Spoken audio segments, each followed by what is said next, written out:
And we are live. Now we're live. All right. Discord is freaking out on me.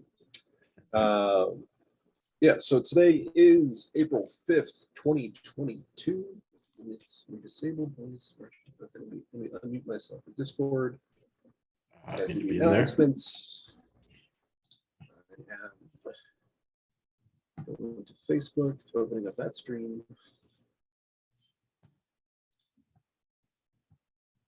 This is, there we are. Cal Leo is live now. Okay. Works. Announcements are up. Oh, I'm echoing to myself, so let's change that. All right. So I believe we are ready to go here. Yep. Just dropping it in Telegram. Absolutely. So, like I said earlier, it is April 5th, 2022. It's been a week since our last AMA with our founder, Cal, here of All Things Leo. So, why don't you give us a quick update of what's going on in Leoverse on the calendar? Yeah. What's that? Well, you know, because all the questions are going to be when right. The things. Right. Yeah, that's unpredictable. Could have never guessed that they would have those questions. Yeah. So you know, just a quick rundown of what we're working on. Obviously, bonding is at the top of the list right now. Testing it and rolling it out is definitely you know. Oh, here's Mitch. Testing it and rolling it out is definitely the number one focus right now. Beyond that, obviously, you know, rolling out a lot of the other features for PolyCUB that we've talked about. So, you know, in terms of long-term features in the long-term roadmap, I'm pretty excited to start unveiling what we've been working on for so long. And obviously that begins with bonding, and then it goes into, you know, the collateralized lending and you know, some interesting stuff with governance and you know, and just on that point, if anyone's been paying attention to what's been happening with the curve wars, basically the stablecoin or the guy behind Terra and the Luna Foundation Guard has been buying up a lot of Bitcoin. The other thing he's been doing recently is buying up a lot of Curve, CVX, their governance token. And what he's doing is basically the way it works is that with CVX, the holders of it can vote on where basically where APY is distributed. And the cool thing about that is that, you know, it's very, I guess I would use the term loosely, very decentralized, as in, you know, the stake is actually used to vote and it actually works.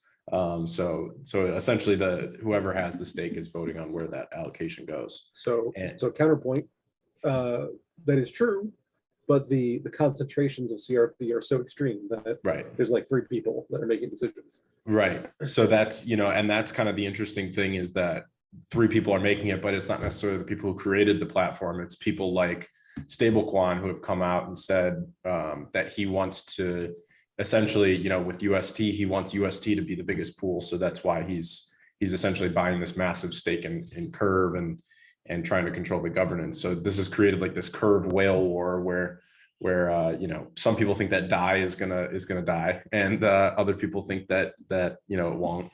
And then UST has been gaining a lot of traction from it.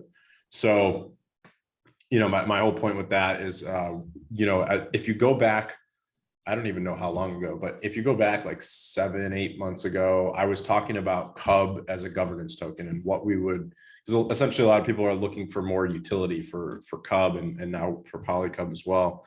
And governance is a big thing. So one thing that we've kind of built is basically this variable earn rate. So what that means is when you've got a certain amount of X PolyCUB held, it will change your earn rate on kingdoms. And that's kind of like a future feature that we're going to release. But what I'm working now on adding to that is adding this governance layer to kind of create our own little mini curve wars type of style gamification. So essentially your X PolyCUB stake would not only would it change your earn rate, as in if you have more X PolyCUB, you'll earn more yield from the kingdoms. You'll actually be able to dictate where that yield is going as a whole of the platform. So everyone would be able to vote in kind of like this weekly governance structure where it could change the allocation of yield.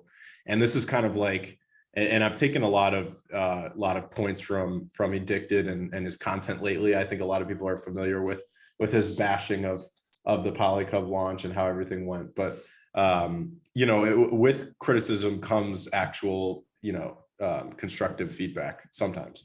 So with some of his criticisms, I kind of took this variable earn rate model that we had and then added some of these ideas for governance. And I think what this creates is kind of like this incentive pendulum 2.0, where instead of kind of dictating the incentive pendulum based on liquidity and other factors, we can just have, you know, kind of like a curve whale war with PolyCUB and X PolyCUB, and have essentially everybody vote on the weekly distribution of that yield into different pools. So, you know, if you own a large chunk of X PolyCUB, then you'll have more influence over where the rewards are flowing. So you can say you want more yield in PolyCUB USDC, or you want more yield in, you know, WETH Bitcoin on the kingdoms.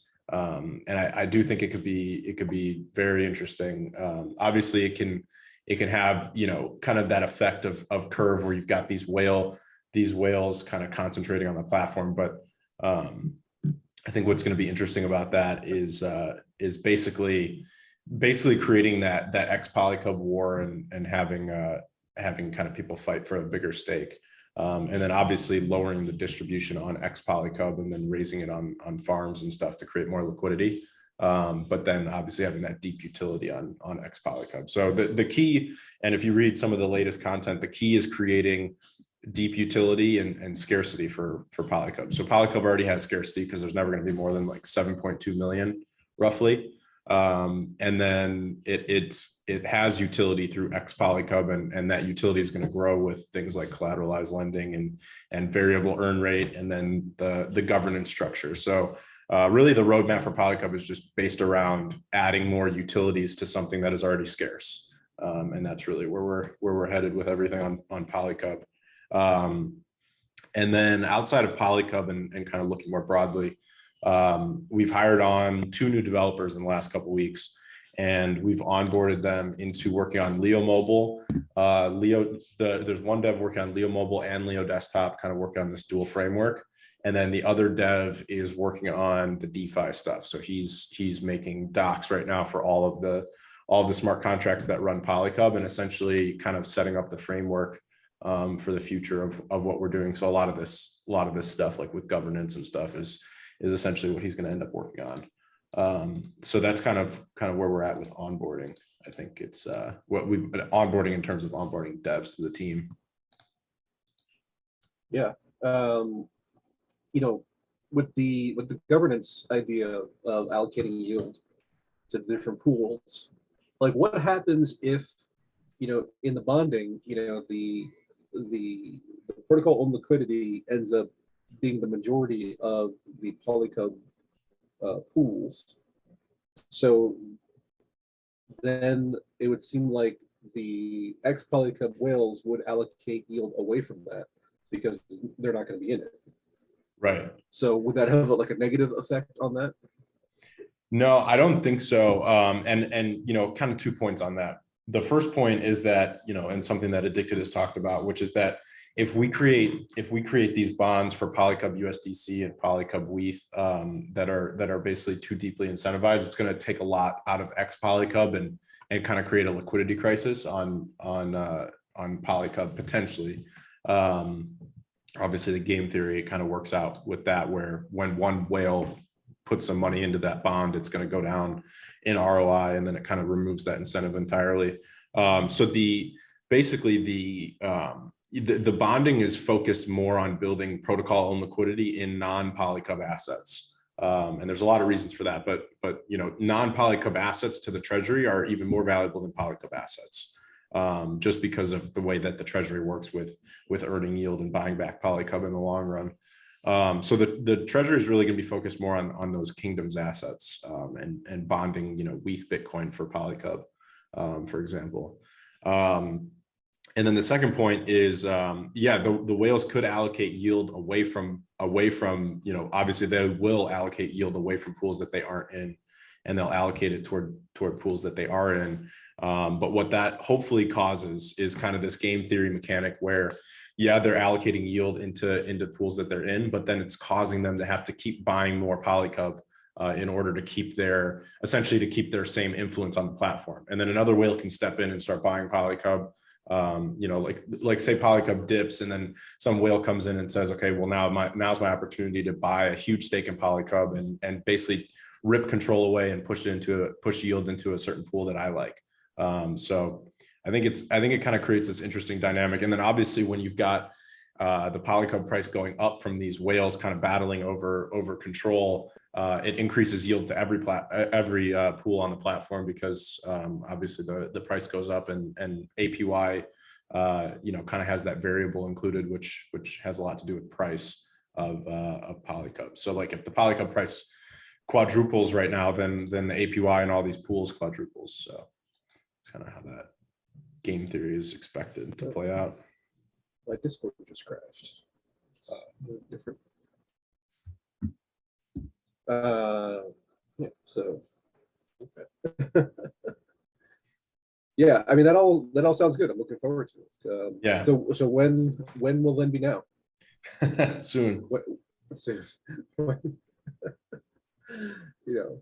Well, so first thing is, bonding obviously is going to be the next thing that's actually deployed, right? Yeah. Yep. So I know you've been looking at that for a couple of weeks now. Yeah, we've got bonding in the test net right now on our test server. So I've just been playing around with it, and we're making sure that everything works smoothly before we roll it out. Any ETA at all on that? Soon. I have to ask these questions from people. They want numbers. It's roughly soon, if I had to guess. Let me see if I can close Discord here. Before my Discord crashed, I know people were talking about the WLEO Geyser not paying out in March. So what's going on there? Yeah. So the payout was scheduled to go on April 1st, but obviously it played a April Fool's joke on us and didn't go out. So I'm working on that server to get redeployed, which is essentially kind of like an airdrop server where it kind of just airdrops the WLEO pool onto everyone who's in it. So hopefully sooner in the Sudoverse than later, maybe today or tomorrow. I'd say sometime. I don't know. I'd say it definitely won't go past this week, if I had to guess, to get that server back online.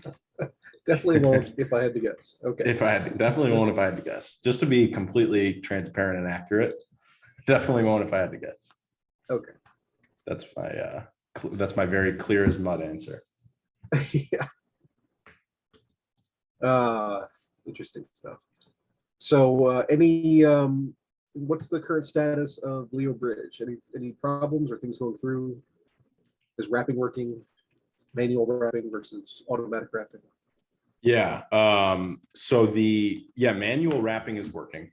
Technically, the automatic, basically the automated LeoBridge. So LeoBridge is, because everyone calls LeoBridge kind of the same thing, but the WLEO, PLEO, VLEO, the wrapping part of it is obviously fully functional, and it works for all of those tokens, those wrap versions of Leo. So WLEO, BLEO, PLEO are all working. And then the thing that we're building is the LeoBridge UI, basically to handle the automated cross-chain swaps. So that's where you can input like BUSD and output BUSD on Binance Smart Chain and output USDC on Polygon. So that UI is obviously we're still building that and testing it and making sure that basically we're trying to build a lot of what like Mitch was saying early on with LeoBridge to make it usable and user friendly. So that is another application in this universe. All right. Ron is telling us that Elon bought 9.2% of PolyCUB. I heard that. So that's bullish. It is bullish. It is bullish. What do you make of all the Twitter stuff going on? How's that going to impact Project Blank? I don't think, it's still Twitter. It's not gonna, maybe it can get changed a little bit, but I don't think it's gonna get changed a lot. Let's just say that like the best case scenario, and maybe people could argue that this isn't, maybe people could argue that this isn't even the best case scenario, but let's say the best case scenario is that Elon Musk takes over Twitter and becomes the CEO. And basically he can kind of do whatever he wants. Even with that said, Twitter has a board. Twitter has, it's a public company. It has to, it has its filings. It has to report, everything that it has to report. It's not like a startup where Elon can just walk in and say, okay, we're going to do this and change the direction to a complete 180. Well, have you seen Tesla? I mean, that's true. He does do a lot of whatever he wants on does. Tesla. Yeah. But he was there from the beginning. So I don't know. But like I said, like optimistically just say he can change a lot of stuff. It's still Twitter. It's still a centralized social media platform. The best I think he could do is stop all the rampant censorship of views that don't align with Twitter employees. That's, I think, the best he could do. So long term for things like Project Blank and just broadly any decentralized Web3 platform is it's that use case and that that idea of a decentralized Twitter is not going anywhere. It's definitely still going to be needed in the future.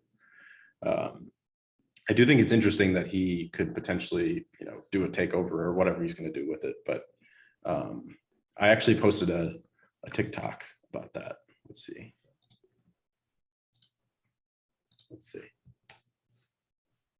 Oh, yeah, that works. Yes.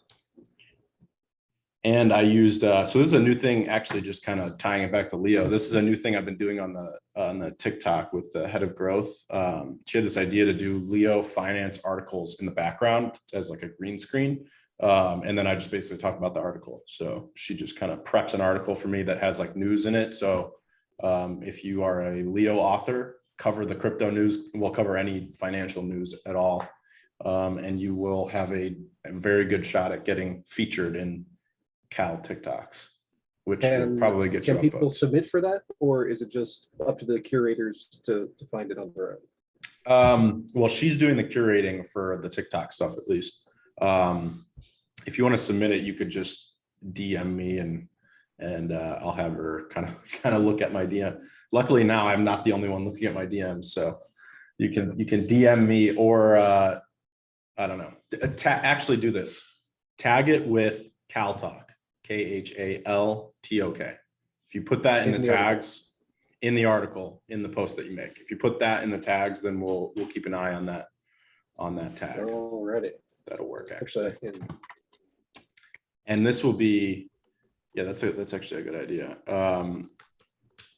So it'll be like doing it live, page, for example. Figuring it out. Right, exactly. So if you make any sort of news articles of any kind, put them in that tag, and then we'll keep an eye out for it and use them for the TikTok. That'll actually help us a lot. It'll save us a bunch of time. I like it. So Kat, tell us what's going to happen with the Twitter chart, since it's up like 30% on this crazy news. I'm sure it'll just keep going and everyone will get rich. That's how it works, right? That's how it works. I was amused by the fact that I'm like, it's 9%. He can't do anything. Well, like, so I was having this discussion on another Discord. It is 9%. That's not a controlling interest. But if everything else is like 55, 45, 9% is enough to tip it over the other way. Oh, 100%. I mean, he can just, with that, let's just call it 10%. With that 10%, if he gets enough, allies, he can get a majority vote all day long. So he might only need a 10%. or it could just be the early beginnings. I mean, we've seen like, Warren Buffett and who's the person I'm really thinking of? The car dude. Which card do you use? Oh my God. Anyway, my brain doesn't work. But yeah, they would, buy a small percentage early on, and that was like the planting the seed, and then slowly acquire more. Okay. So, that's what's upset Elon. No, the car guy from way back in the day. Oh my God, Elon? I had wow. You know what? First of all, everyone's fired. All right. I frown on our society right now. Neil, you'll know who I'm talking about. He was the one that the Chrysler, and then he became like Iacocca? not Iacocca. Wait, is it Iacocca I'm thinking of? He was an executive. I don't think he was. There was no, not Iacocca. Who's the one that would buy freaking companies, but he was involved with car companies first? I don't know, whatever. I'll think of it at some point during this call. But anyway, that's what he would do. He'd do hostile takeovers and things, but it would always start with buying a small percentage. Like people would invest based on like him doing that, because they're like, oh, he just bought a small percentage in this company. He's gonna go after it. So I'm not saying that's what Elon's doing, but yeah, an activist shareholder. Exactly. There you go. Active shareholder. These easy words that I used to be able to remember and have since just been dumb since COVID for over a year now. Yeah, the COVID brain is a real thing. I never lost it. I just have accepted that this is the way life is now. Yeah. So, but yeah, I think the chart will continue to go straight up, and then everybody get rich. That's a great plan. I mean, I'm with it. That's what's happening with the lithium stocks. I mean, thank God Mike got me into those lithium penny stocks that are all now no longer penny stocks. Oh yeah. I mean, I'm only in one of them, and I mean, I don't know a huge size, but I have a little bit of size. He got in like 4 or 5 different ones with some good size. But yeah, all those lithium miners and lithium brines, like all those stocks are mooning the past few weeks. We've been holding them for a little over a year now, I guess. But it's the new hotness. I mean, it was basically a Tesla play, because he's the Tesla maximalist. Right? So yeah, it was a Tesla play.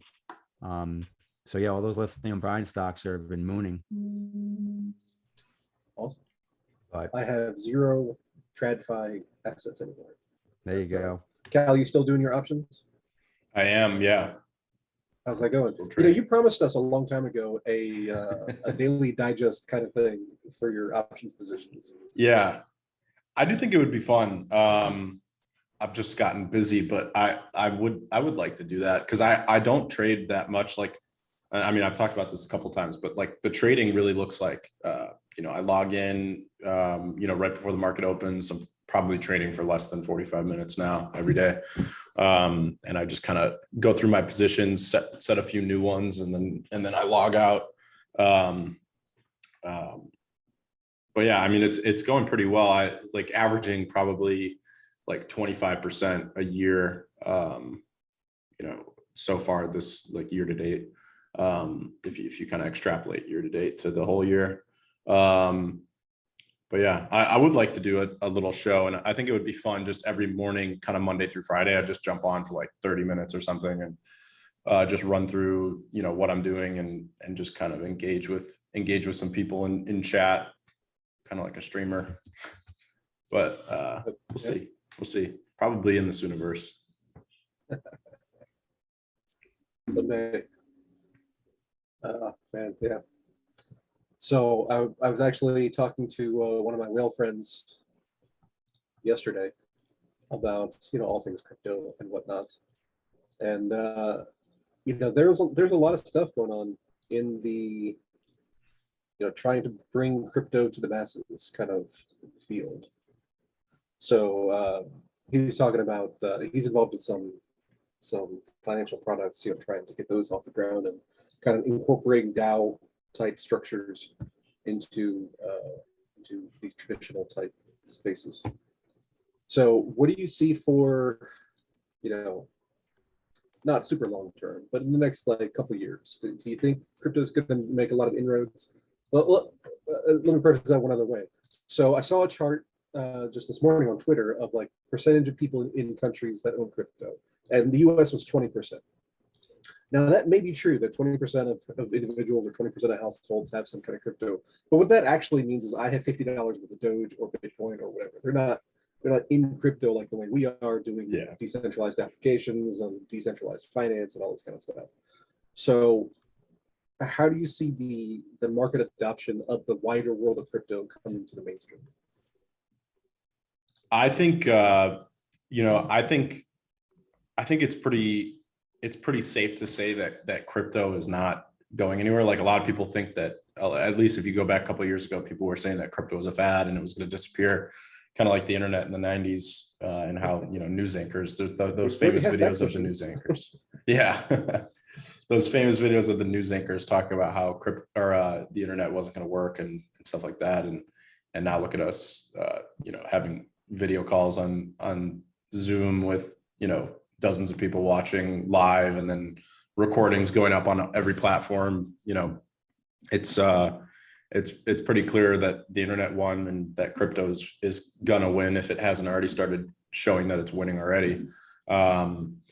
The way I see mass adoption happening in a lot of ways is that people are going to start rethinking things like bank accounts and where they hold their money. I think a lot has to do with, and some of what I'm saying is coming from the stuff we've been doing on TikTok lately, which is kind of focused around people taking, basically, changing their framework about finance and looking more into, into like things like stable coins and getting into stuff like that.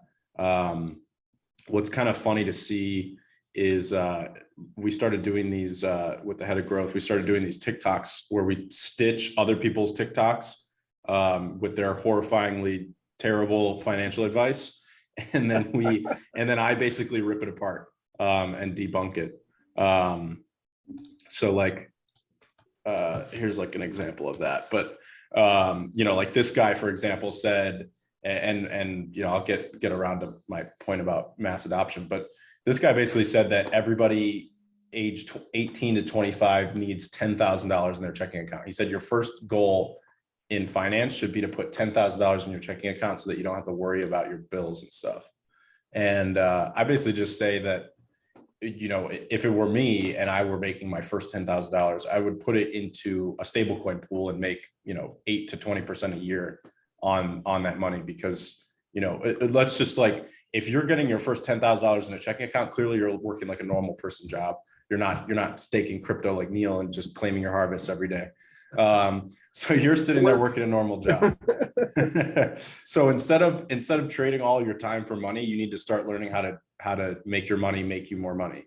Not just let it sit in a bank account where you're actually just losing value to inflation.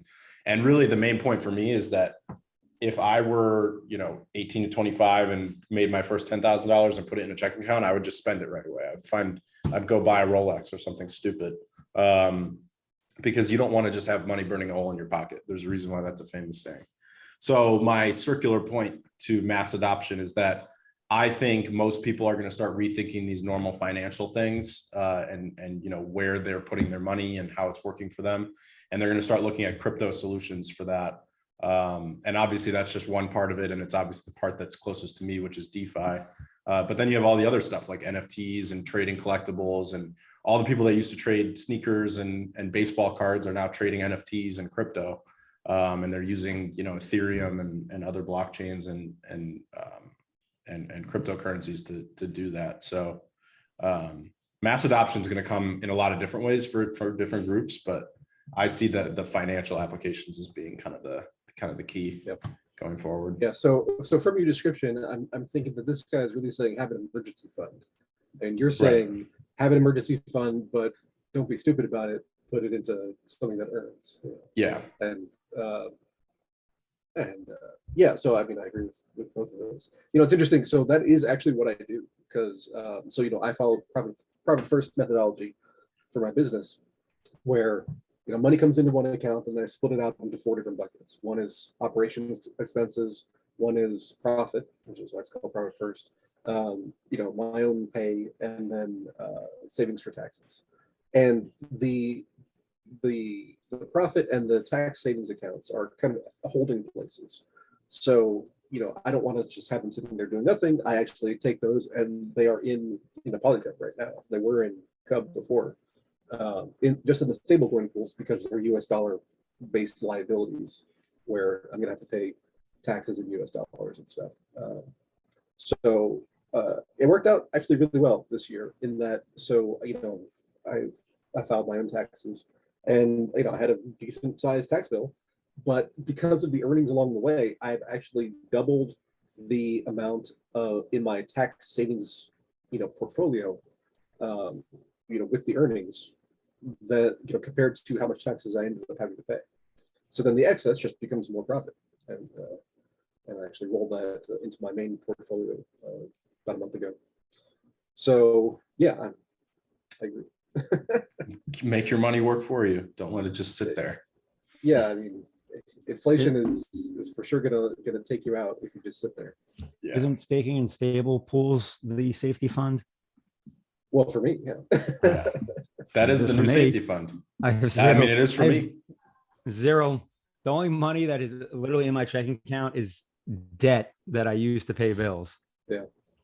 I was arguing with a guy in another group about he's staking stables on Gemini, and they just lowered their payout to 6%. And it's like, oh, it was 8%. It's like, what are you doing? You go with DeFi, you're like, just gotta take one more step. Right. Well, but at the same time, he's still decentralized basically, 6xing what he would get from the bank, since Oh, that's yeah. essentially zero. I mean, Sure. I'm with you on that, Neil. I guess it depends on the people. I've learned now, like, there's certain people where I'm just like, yeah, go to Celsius and just stake your coin, because like there's some people that have no business in DeFi right now. Maybe down the road when it's more user friendly, but I've learned from teaching a lot of people, like there's some people that nope, just stake it on Gemini or do Celsius, or because that's the wheelhouse they belong in.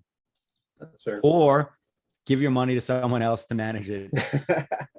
Hence crypto funds that people have launched, and Yes. others that will be launching soon. Oh, that's titillating. Others that will be launching soon. So revised sociology says, we're talking about mainstream stuff. The UK Treasury is going to mint its own NFT by summer. So that's, both interesting and slightly terrifying.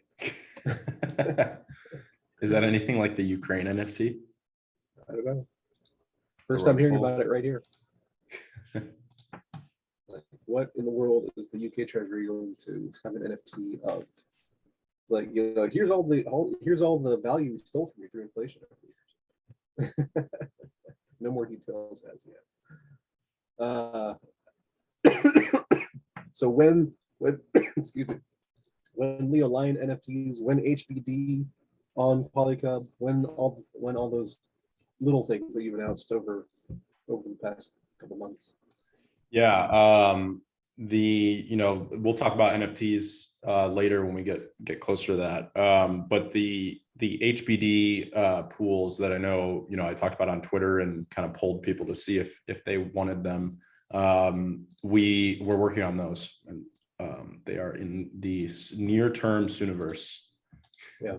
So I don't know if there was one for HBD, but there was a Uniswap bridge or an Ethereum bridge into Uniswap for Hive. Mm-hmm. I know FB Slow had designed that originally. So is it gonna be the same kind of thing, same type of contract, just creating a Polygon version?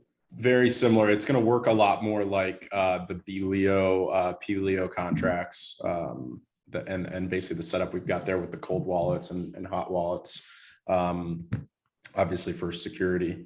So it's going to work a lot like that.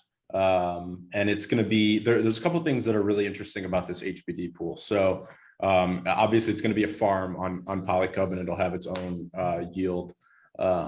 What's going to get really interesting is that a few things. One, HBD really has no liquidity right now. The internal market is probably the most liquid place to trade HBD. Maybe even, and honestly, when I trade HBD, I'm usually going on to Hive Engine and using the BSwap pools. So HBD really has no liquidity out there. Centralized exchanges aren't even supporting it in most cases. And when we launch this PHBD pool, it's going to be PHBD-USDC. So it's going to be a stable coin pool. And it's most likely going to be the most liquid place that you can trade HBD in the world. So that's going to drive a lot of traffic to PolyCUB. And then obviously it's going to have its own yield and very similar to the deck pool on Cub DeFi. Where I think it's going to start to get interesting is that because it's the most liquid pool, it's going to drive a lot of the Hive whales and just Hive users in general to move their HBD into that pool and earn yield on it, and then also be able to trade it, with instant liquidity and essentially earn like that. I'm sorry, I just wanted to do a message. So then the second part of that gets really interesting to me is where this governance layer that we're building, where there's going to be we're basically creating like a miniature version of the Curve whale wars with X PolyCUB. So there's going to be like this X PolyCUB war to dictate where rewards are going. If we have this HBD pool going, is it possible that some Hive whales start to step in and decide that holding X PolyCUB is important for their HBD stake? And that kind of goes to the larger point about the whole platform where, if you've got an Ethereum whale or a Bitcoin whale and they're using PolyCUB, first of all, they need to have X PolyCUB to earn the full yield. So that's that variable earn rate where a percentage of their kingdom's portfolio has to be in X PolyCUB to earn the full yield. Otherwise, they're basically earning like a prorated yield. Then the second part to that is that governance layer where they can actually dictate yield based on how much stake they have. And essentially, if you're an Ethereum whale, you're going to want to put more yield towards Ethereum. And if you're a Hive whale and you have a lot of HBD in the pool, then you're going to want to put more there. So it's kind of interesting to think about the future where there's this kind of rush on X PolyCUB to basically to dictate where yield is going and where the platform is headed long term. And then obviously, like I said, when people start buying up X PolyCUB, there's only 7 million tokens out there for PolyCUB, and then obviously they'll stake it. So that rush on the little liquidity that's out there on PolyCUB can moon the price pretty quickly, and then you've got all yields going up across the platform. So it's my rant and tangent about where PolyCUB's headed. Yeah, I was just looking on Hive blocks. There's 24 million HBD right now. And of course, that is not necessarily liquid, might be staked in savings or whatever, but that's the total. So, yeah, I mean, that's a fair chunk of money that could be deployed to a pool. Now, I am, I don't mean to be down there, but, I'm always skeptical about how much the Hive community, will understand or want to do anything with DeFi, which is ironic because Hive is a DeFi project. It's just not marketed as such. That's a whole other rant. But yeah, I mean, I think clearly you'll get a chunk. There's some percentage that will join that pool. I think I've got like 300 HBD total, something like that. So, but I have zero. Yeah. Well, there's a lot of people out there that get have it, a lot of and HBD. I sell it for Hive, and then I use the Hive to buy Leo. Yeah, I have 124. I just checked. So I claim it. I let my Hive, like the Hive power, I let stack. I stopped powering that down a while ago. But yeah, any HBD I earn, for the most part, I sell into Hive and then flip it into something else. Right now it's Leo, but that's only because I have a new goal of having 50,000 LeoPower. that's a lot. I'm 5,000 away. Look at you. Well, I haven't been stacking any LeoPower because obviously anytime we launch a DeFi, so when we're launching PolyCUB, all I was doing was stacking Leo to put into P-Leo. So I needed enough to match the Matic I had. So, I mean, I don't know what it was. It was probably like 30,000 P-Leo or something, maybe more. But I'd like to get the LeoPower at least at 50K. I'd like to be like, I guess technically that's already a whale, but I'd like to be a real whale. But too many investments, only so many dollars. It's true.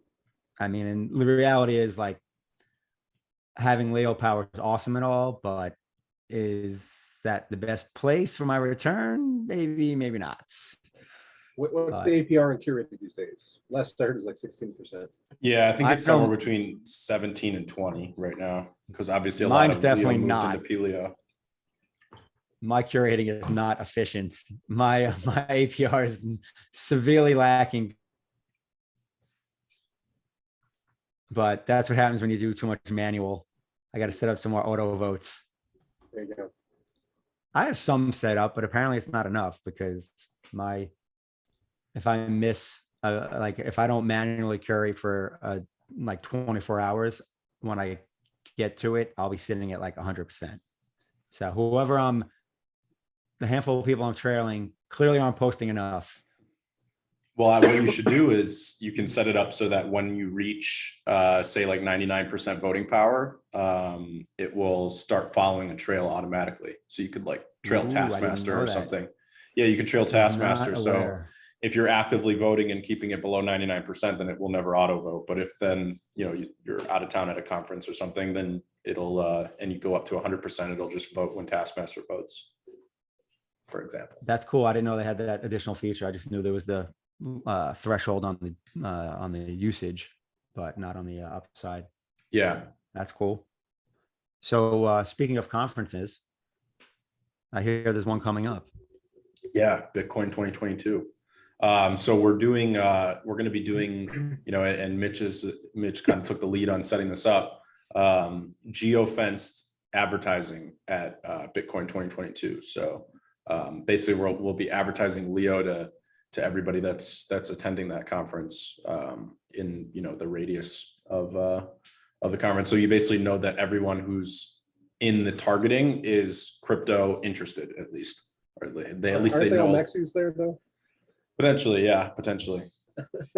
I mean, yes and no. I mean, I hear you on that, but there's gonna be so many people there. It's just gonna be crypto enthusiasts. I mean, especially like the other stuff. So I bought a ticket. Actually, me and my buddy that's gonna come down with me, he owns some crypto. He's a real estate guy, but he's getting more into crypto. We grabbed tickets to this the Saturday event, the Sound Money, because I was looking at everything and I saw like that's day, that fourth day or whatever. And I'm like, all right. So basically the last day is basically just a big party and you can buy a ticket just to that. So I figured that's probably where you're going to end up being and where everyone's going to end up being. So last night, I bought a ticket to that and my plan is to shoot down for that. Obviously, whatever. I mean, let me know what's going on. I could always even come down Friday night and chill, but that looks like the play. It's basically just all day party / networking.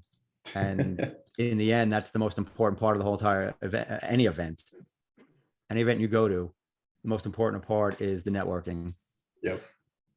100%. So between the in-person networking and the geofencing, it's definitely going to be very interesting because you can't touch nearly as many people. I mean, at 10X, it's like maybe we talk to 50 to 100 people. It's just like with geofencing, just technically hit everybody. Right. Yeah, literally everybody there. At least everybody there will see the Leo name, and then from there, Well, what'll be cool, what I'm looking forward to is the moment, if it'll happen, which I think it would, Saturday, I'm talking to somebody wearing a LeoFinance shirt, mention LeoFinance, and like, oh, I saw an ad for LeoFinance. That'd be cool. That would be cool. They'll be like, didn't I see that name somewhere? Like, how do I know that? Brand recognition. Brand awareness. Look at you guys doing actual marketing stuff. Yeah, I don't know what I'm doing. I guess I just like to socialize. Yeah. But yeah, should be interesting. Be cool to see the residual effects of the Bitcoin conference in the weeks to come. 100%. Yeah, I'm excited. I'm really excited about what it could mean for Leo. This is just kind of a small trial run. So this campaign is going to be, about $10,000 budgeted for ads at this conference. And obviously that's just kind of like, let's just see what becomes of that in terms of, the things that we're targeting. So I actually did put up a post on the @LeoFinance account about 2 days ago, talking about the ads we're running for the conference and basically what we're going to be looking to target. So drop that in chat. Basically we've got like these different call to actions in mind, and the first one is going to be to join the Discord. So there's 2,700 people in Discord right now. Obviously that's just people that have joined it at some point. Yeah, we need to 10x that number. Yeah. So the first call to action will just be to get people into the Discord. So a lot of crypto people these days are very familiar with Discord. Discord's become way more popular over the last basically 18 months. Oh yeah. And when you send people to LeoFinance, there's a chance that you'll onboard them. Obviously this is kind of the first time we're really doing like a targeted campaign to get people there. So, some people will onboard themselves. They're more like do-it-yourselfers, but then I think there's going to be a lot of people that need more direction. So then we're going to direct them into the Discord where they can kind of engage with the community and just be in the Discord over time and hopefully start picking up on, announcements and stuff like that. So it's kind of like that first call to action is going to be Discord focused. The second is going to be to actually take them to leofinance.io. And there's two things that can happen from there, which is that they can actually create a full account on LeoFinance and start, commenting and creating content and stuff like that. Or they're just going to hit that newsletter. And this is kind of that effect that we saw from the TikTok that blew up, that got a bunch of traffic to leofinance.io. We did get a bunch of new account signups, but then we also got a ton of newsletter signups. So that's good because then we get their email and then we get that kind of ongoing communication with them and hopefully can onboard them over time. So we kind of have those two things that can happen there. And then the kind of third call to action is just going to be around the social media for LeoFinance. So sending them to TikTok, Twitter, Facebook, YouTube, and kind of onboarding them through there. I like it. Yeah, I'm curious to see if this has a big effect, because if it does, then there's obviously crypto conferences every week now in all sorts of places around the world, and we'll kind of start playing around with campaigns at each conference, and it could be an interesting way to onboard people.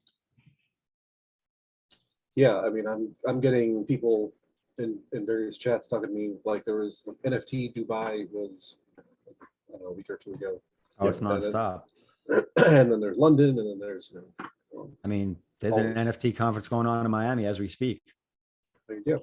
They've been going actually all weekend. There was one Monday, like today, yesterday, into tomorrow. I think it ends, and then apparently there was one that was actually Saturday and Sunday, which I didn't even know about. Yeah. See, for me, that's actually a huge opportunity for Leo, in that these projects are posting on Medium and they're posting on maybe Substack but it's your crypto projects. They should be posting on crypto projects. right. So it seems like they would be a great target to bring on to LeoFinance.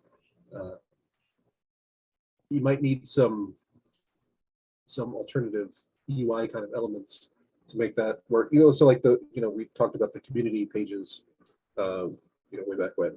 I still think that's a great idea. And just have focus discussion on any given topic with charts and whatever else.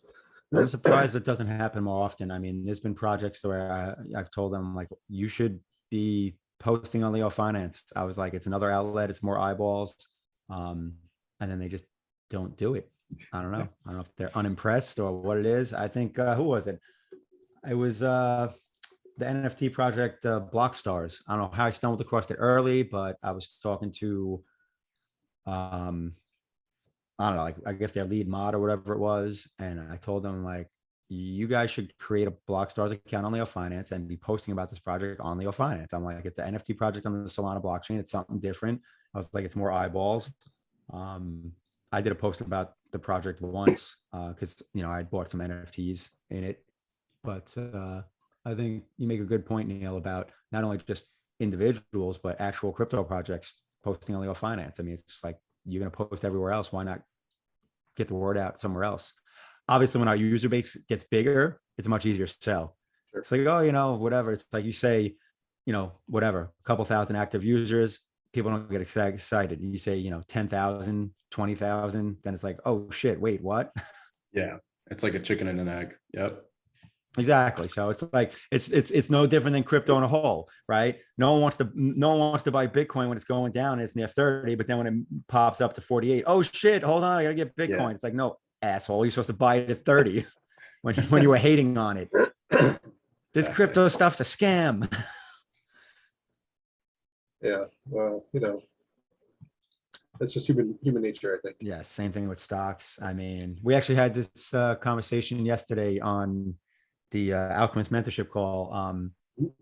Actually, no, it was before that. The one guy did a presentation in regards to just like retirement planning and just investing. And he was talking about this guy in Brooklyn that he met many years ago, and he was buying up stuff in Brooklyn. He was a retired cop, no less. And that guy's worth like stupid money. And the irony is he still gets his cop pension, even though he's worth like, I don't even know what it is, like Is it the 100 bigger million. pockets guy? I don't think it was, but maybe. I think he was a cop. Oh, it could be. And this New York guy. I think so. It could be. I didn't catch that episode. I stopped listening to Bigger Pockets podcast like probably at this point 100 episodes ago. Well, I stopped on like episode 2. No, I'm not gonna lie. I listened to the first 100 episodes, and they're very helpful when I first got into real estate. I'm not a fan. Ever since Josh Dorkin left, I don't enjoy it as much with the other guy. But anyway, point is, you know, this guy was buying in rough parts of Brooklyn back when it was like you were afraid to even go into those areas, like Bedford-Stuy, stuff like that. Even waterfront stuff. There was areas that were waterfront that was just still, you know, scary. And now all these areas are, you know, gentrified and multi-million-dollar properties, and and I was like, he literally took blood in the streets, like literally, like you buy on this blood in the streets. Yeah, literally there was blood in the streets.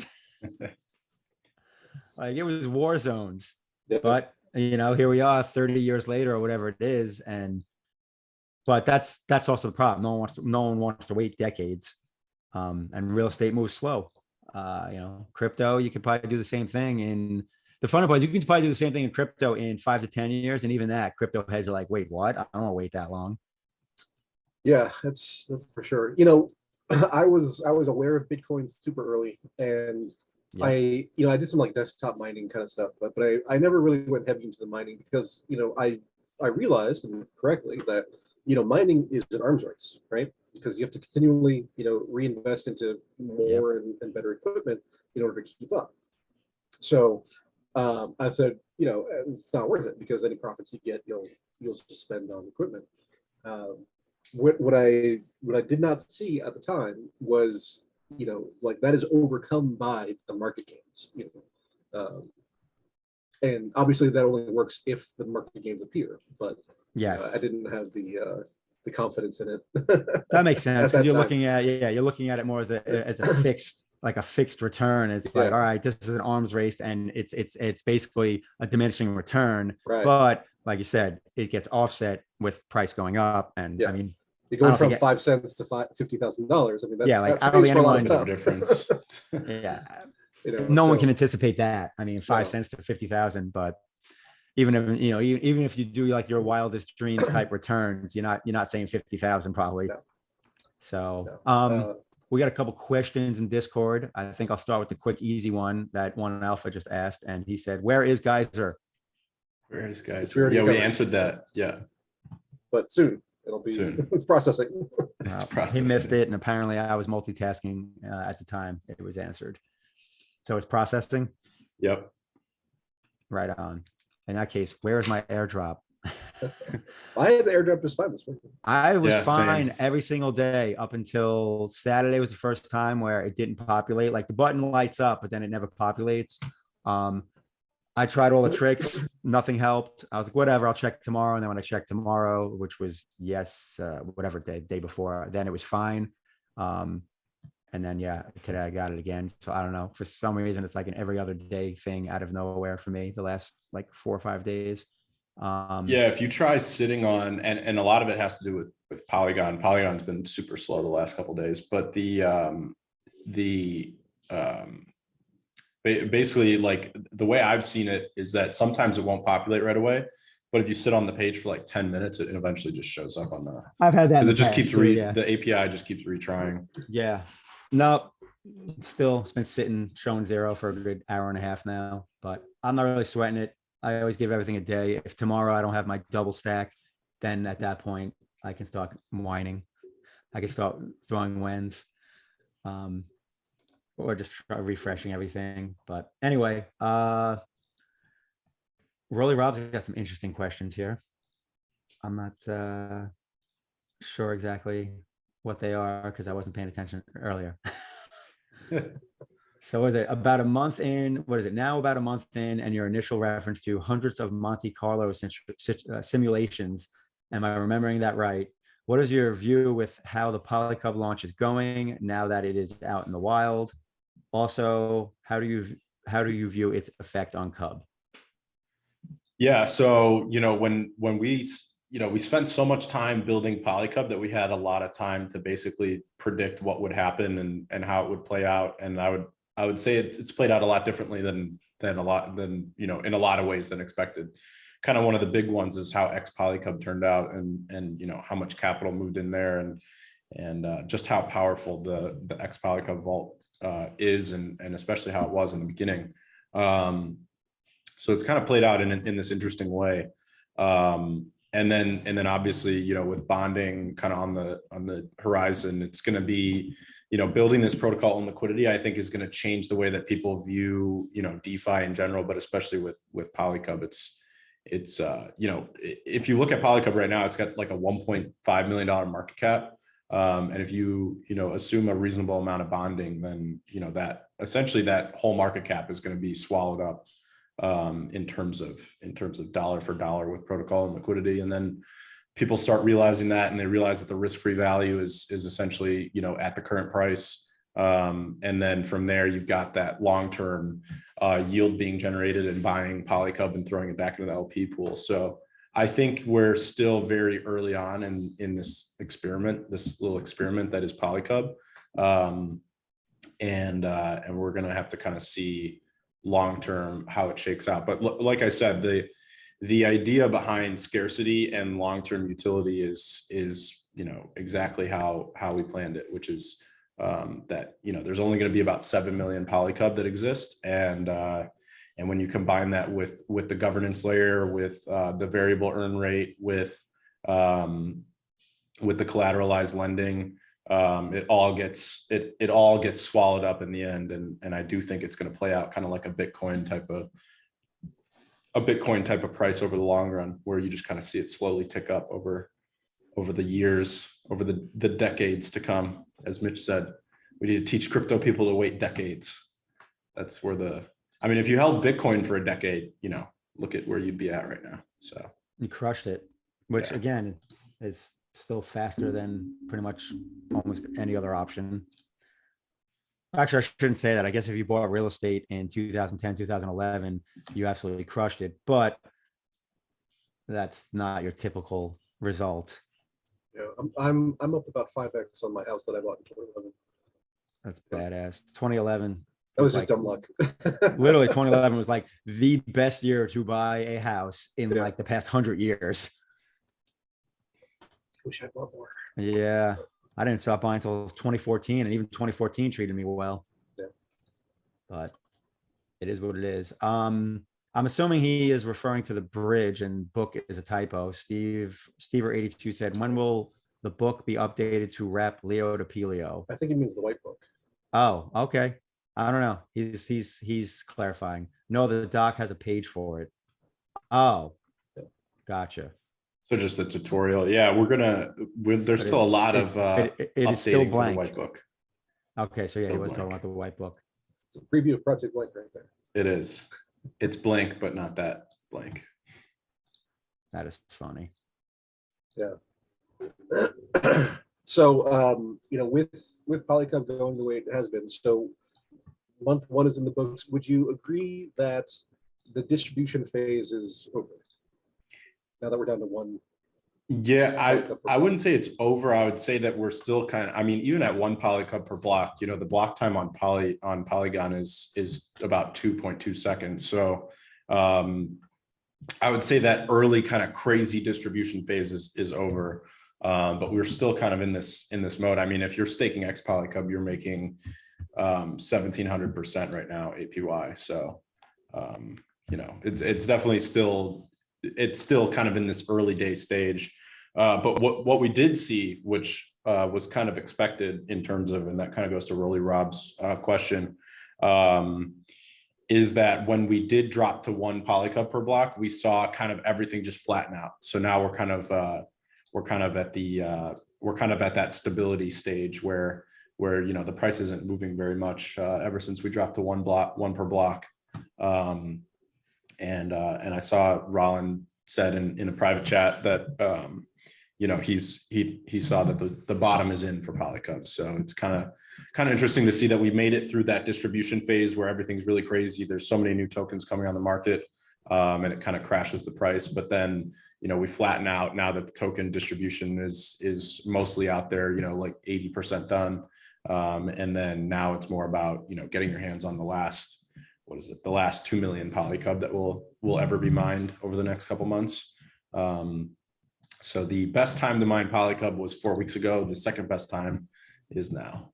And yeah, it's going to be, like I said, you know, the whole idea behind PolyCUB and the original design is that you have this early distribution phase where a lot of tokens can be earned and people can earn it with a low mining difficulty, essentially, where there's a high APY and you can just jump in one of the pools and earn a bunch of it. So that kind of creates this environment where the price can go down because there's just so many people earning a lot of PolyCUB and they don't even know what to do with all that PolyCUB. You know, it's like that meme. And then obviously you move out of that phase and then you're kind of in that phase where we're at now where there's still distribution, but it's low. So, you know, the price is a lot more stable and then that distribution drops every month. And then in the long run, you've got those utility mechanics like lending and variable earn rate and governance that kind of start to take hold on that scarce supply. So the entire PolyCUB experiment is our idea to take a scarce supply and combine it with these utility mechanics to create, you know, like really one of the first DeFi platforms I've seen that will have like a stable token price over the long run. And obviously you're not going to earn ridiculous yields forever on PolyCUB, but you'll earn yields that are better than other yield optimizers, you know, way better than things like Auto Farm. And you'll earn them in a sustainable way for the platform. So I'm definitely curious to see, you know, we're 1 month in. I'm definitely curious to see where we're at at 2 months in, where it's half a PolyCUB per block. And then, you know, when we get to 6 months and the emissions rate is super low and obviously protocol and liquidity starts to take over. I'm very curious to see how that plays out. So at this point, I know you had talked about, you know, 60 to 90 days for, you know, future outposts. It's seeming like it's going to be longer, given how long PolyCUB is taking to roll out, you know, all the features. Yeah. So do you have a revised idea of what we're looking at for whether, well, first determining whether PolyCUB is a success or not, and then if so, rolling out to, you know, the future outposts? Are we still? Yeah. So, you know, with PolyCUB, it's really cool to watch kind of everything come together for PolyCUB, and obviously it hasn't played out, at least the early days haven't played out exactly as expected, and I think we've seen a lot of different things that we could do a lot better for the future. So, you know, kind of where we're at with this whole outpost idea is that PolyCUB's bonding, lending, variable earn rate, and governance are going to get rolled out, and we're going to see this kind of utility meets scarcity dynamic. And provided that this all plays out how we expect it to, and you see PolyCUB not only be sustainable as it is right now, you know, stable in price, but then see it actually start to rise over time and take on that Bitcoin characteristic. When it starts to kind of show that it's doing that, that's when we'll kind of move forward on that idea, which is to connect it to things like Avalanche and Phantom. So I think, you know, in terms of technical capabilities, we can roll them out as fast as we want. We actually have PolyCUB on the Avalanche testnet and the Phantom testnet already. But the key is to make sure that what we've built in terms of an experiment is actually playing out the way we expected it to in the long run. So that's where the focus right now is on making PolyCUB super sustainable through that utility scarcity dynamic. And I think we are on the way to that goal. I really think we're kind of achieving it right now. Let's see. I'm just checking the stats to see what percentage do I own. Is it enough? Because we're closing in on 5 million here in just another day or two, probably. When buyers, what is that? Scarcities, all that stuff. That is wonderful, but in the end, everything comes down to the supply and demand. It's true. So Low supply. Now you just need demand. I'm saying it'd be very easy for price to get pushed, but still need some buyers.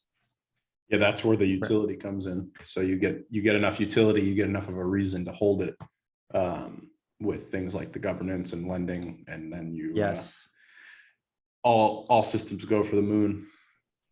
Built-in buyer, create your own buyer. I like it. Treasury for the win. Yeah.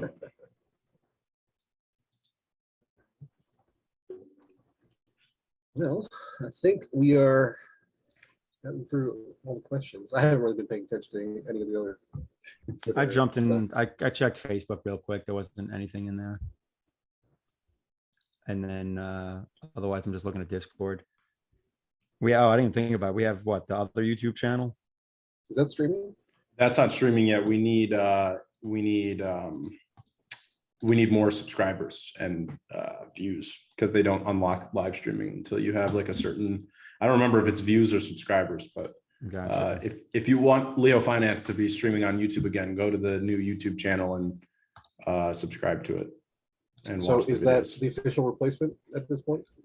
It is for now. We've made a little bit of progress on getting the old channel back, so we may see that return. But for now, this is a Cal brand. I just dropped the link to it in chat. That for now, this is a Cal branded YouTube channel. So even if and when we get the other one back, the original LeoFinance one, this one will be here as kind of a secondary backup for Web2, because you can always get destroyed. Indeed. You can go to YouTube channel.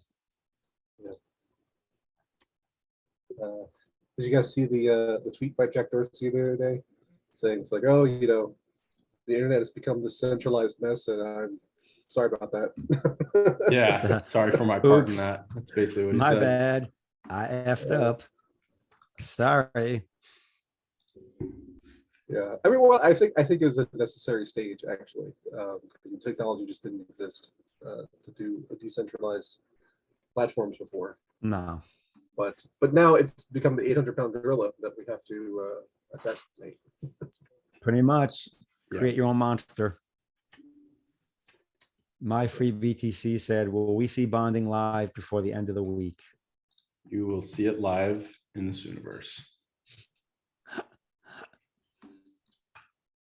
So can you tell us, is there any particular holdup? You said it's on the test net, you're messing with the interface and stuff. Is there something specific we are waiting on?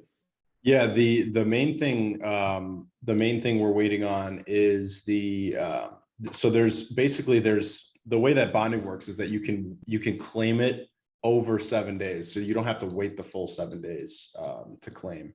And this is all a UI based issue, but obviously in practice it's different than the original testing that we did.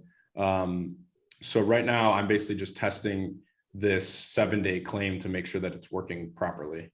But you can see it. I'll drop a little teaser of the one I'm testing right now.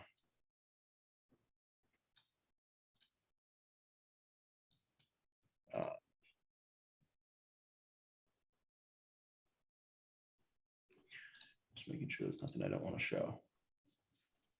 But yeah, we're just testing that this vest over 7 days feature where you can basically continuously claim it is properly working. Once we get all of that sorted, we'll be good to go live.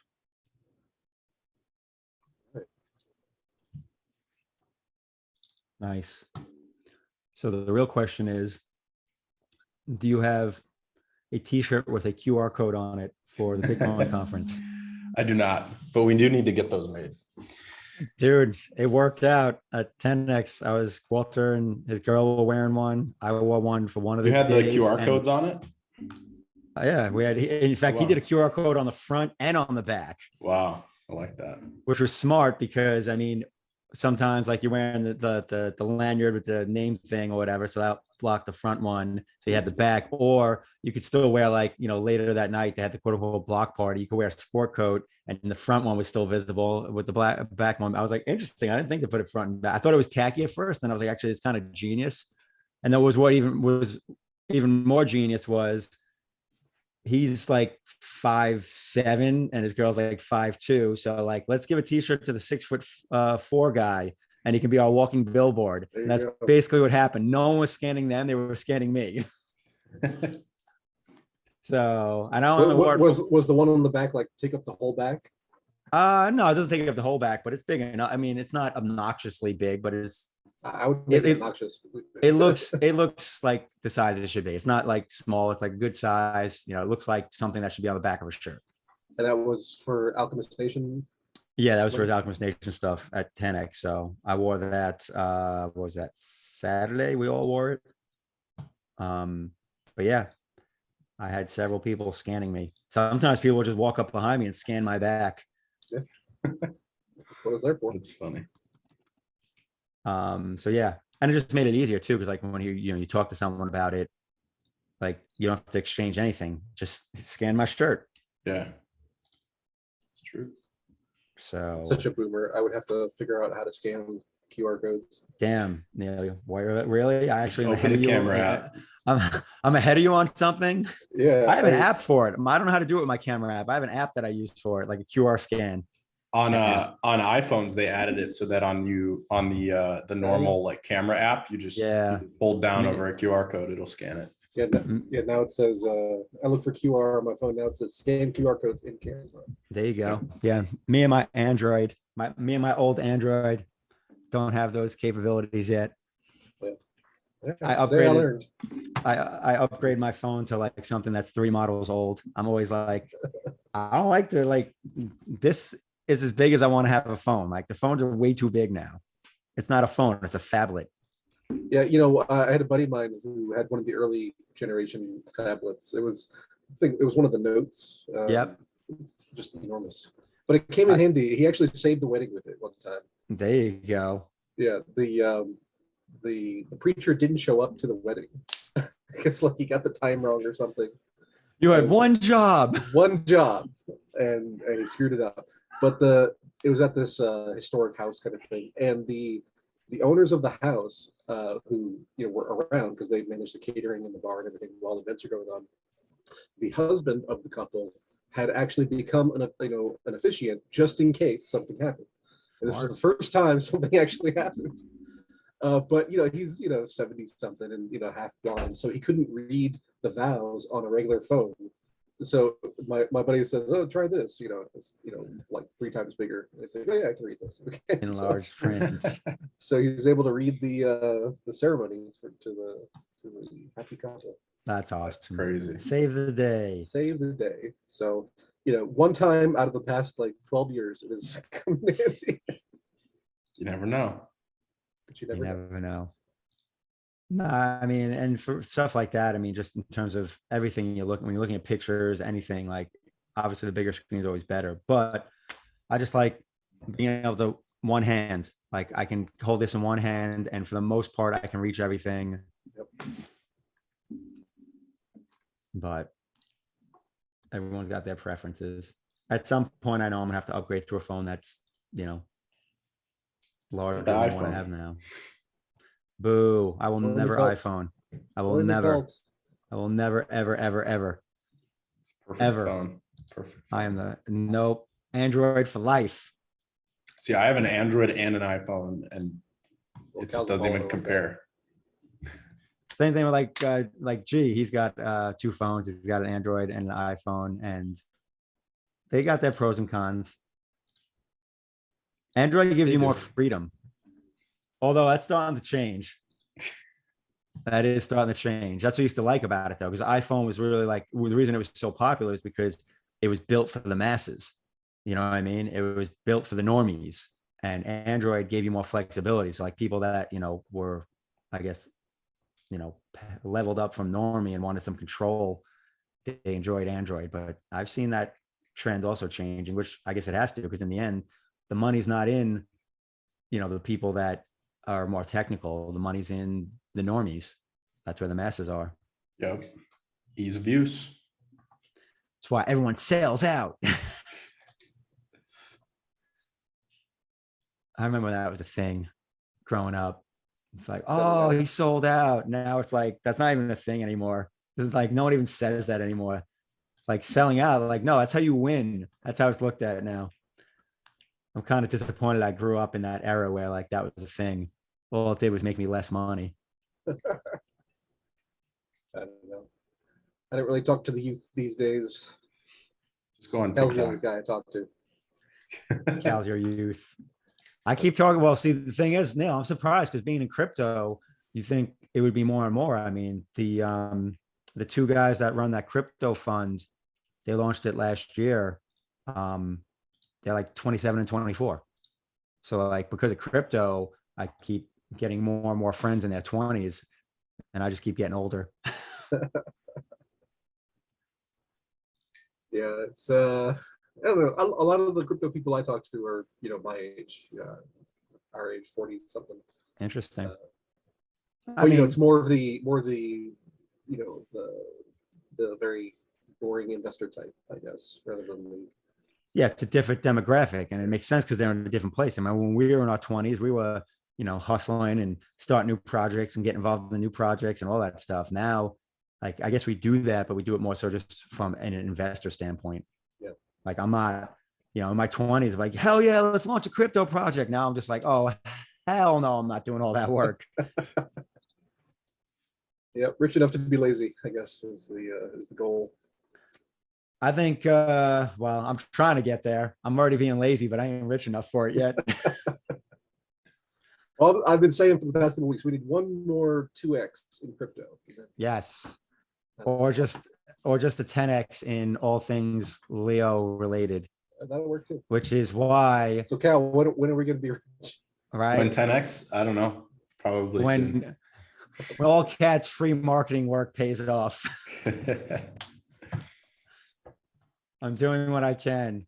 It's not going to last much longer. I'm starting to burn out. We'll see how I feel after this weekend at the conference. Oh, so we should take bets amongst the Leo community here. It's like, how wrecked is Cat going to be on the next AMA? Will he make it, first of all? Will he be recovered enough to actually be on stream? I will say this.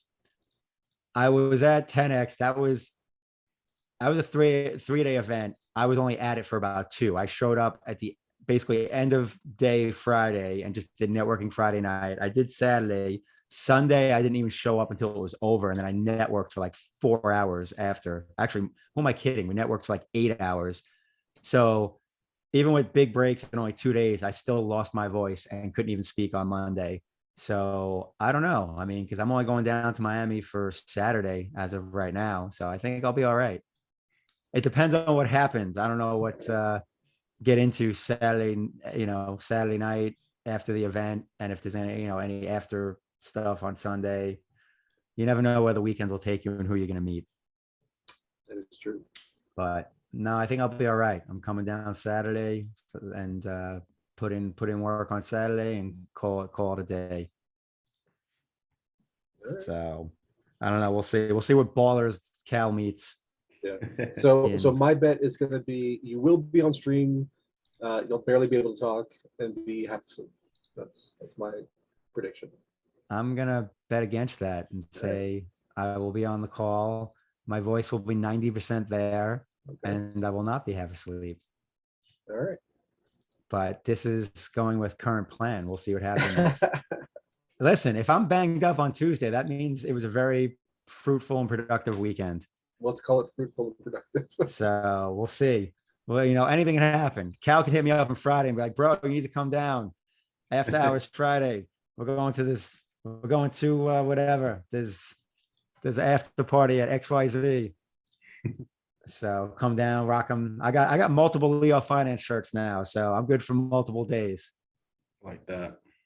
And the thing about what I noticed about the shirt thing is wearing it yourself is great, but when you have multiple people at the same event wearing it, that's when it gives it more credibility, because that's just 100%. How psychology works. Yeah, that makes sense. But just hire some people to mingle with you. Get some models like the car shows. Oh yeah, it's easy to hire local brands. Actually, I know a girl that does that down here. Like that's like what she does. So I mean, if we ever want to do that for a Miami event, I could hit her up, and I'm sure we can get a couple of hotties to walk around wearing LeoFinance gear, which at a crypto event is like, I mean, come on. Shooting fish in a barrel. So yeah, that's something to keep in mind maybe for a future event, because it's not even that expensive. Get a couple of girls walking around with a QR code on their shirt. Yeah. Be like, hey, my QR code's down here. That's funny. Just make sure you get good liability insurance. There you go. One alpha just keeps putting Geyser when. Gotta watch the recording. One alpha, they answered it twice. I asked your question the second time because apparently I had already answered that question earlier, but I missed it as well. Processing is all I remember from the answer. Sounds like it's in the Sooniverse. All things are in the Sooniverse if you look hard enough. Pretty much. Coolness. Anyway, I think we're caught up on questions. Oh, I like what Steam Stream said. Are we going to beat Musk/Twitter timeline wise with blank? Beat him to what?